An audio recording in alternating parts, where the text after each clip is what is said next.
Assalamualaikum warahmatullahi wabarakatuh. Kembali lagi dengan saya Muhammad Yufansyah Purnama, CPNS Kementerian PUPR Formasi 2021. Ya, pada hari ini saya akan menyampaikan sebuah video yang berisi tentang penjelasan, pemahaman, refleksi diri, dan unjuk tekad penerapan nilai akuntabel dan juga kompeten. Apa sih itu akuntabel? Ya, dalam konteks ini, akuntabel adalah kewajiban untuk mempertanggungjawabkan segala tindak dan tanduknya sebagai pelayan publik kepada atasan, lembaga pembina, dan lebih luasnya kepada publik itu sendiri. Akuntabilitas merujuk pada kewajiban setiap individu, kelompok, atau institusi untuk memenuhi tanggung jawab dari amanah yang dipercayakan kepadanya. Jadi harus clear ya kalau akuntabel itu. Ya, selanjutnya ada aspek-aspek akuntabel. Apa sih aspek-aspeknya? Antara lain, akuntabilitas adalah sebuah hubungan. Yang kedua, akuntabilitas berorientasi pada hasil. Yang ketiga, akuntabilitas membutuhkan adanya laporan.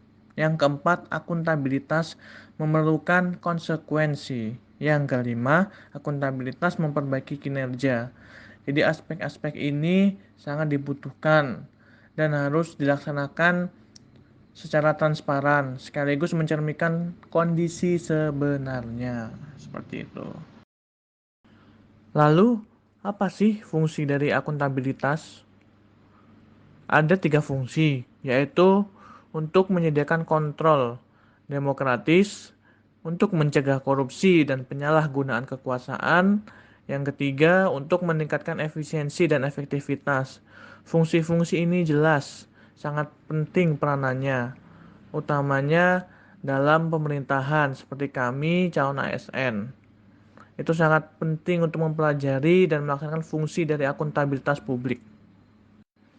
Nah, selanjutnya ada panduan perilaku akuntabel. Yang pertama, akuntabilitas dan integritas, di mana pejabat atau pegawai negara memiliki kewajiban moral untuk memberikan pelayanan dengan etika yang terbaik. Lalu yang nomor dua ada integritas dan anti korupsi. Itu jelas, ASN perlu menjadi teladan bahwa salah satu bagian dari proses ASN bekerja adalah proses pemberantasan korupsi. Lalu nomor tiga ada mekanisme akuntabel. Mekanisme ini antara lain terkait sistem penilaian kinerja, sistem akuntansi, akreditasi, dan juga sistem pengawasan secara keseluruhan pekerjaan. Nah, yang nomor 4 yang terakhir adalah konflik kepentingan. Itu harus dihindari supaya perilaku akuntabel dapat dilaksanakan karena itu sangat berbahaya apabila terjadi konflik kepentingan pada suatu perusahaan yang dimana kewenangan dan kekuasaan untuk mencapai tugas dari perusahaan itu disalahgunakan.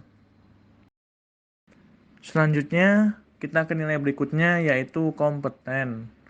Dalam hal ini, kompeten bagi ASN memiliki kemampuan, pengetahuan, dan keahlian dalam melakukan sesuatu secara efektif. Nah, kompeten ini juga dimaksud dalam core values ASN, yaitu untuk terus belajar dan mengembangkan kapabilitas sebagai ASN.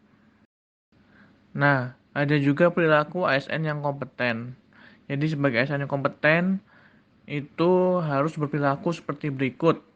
Berkinerja dan berakhlak, learn, unlearn, dan relearn, kemudian meningkatkan kompetensi diri, membantu orang lain belajar, dan juga melakukan kerja yang terbaik supaya mendapat output yang maksimal. Nah, untuk panduan perilaku atau kode etik dari kompeten itu sendiri, antara lain meningkatkan kompetensi diri untuk menjawab tantangan yang selalu berubah.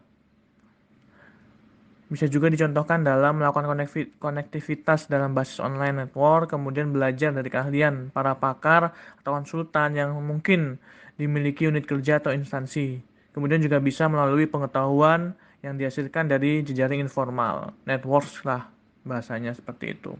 Kemudian yang kedua, membantu orang lain belajar. Ini jelas. Sosialisasi dan percakapan di kantor, kemudian aktif untuk akses dan transfer pengetahuan supaya semua orang bisa menjadi ASN yang kompeten. Yang terakhir, melaksanakan tugas dengan kualitas yang terbaik. Nah, maksudnya adalah di sini kita mengerjakan tugas sebaik mungkin. Pengetahuan menjadi karya, seperti itu.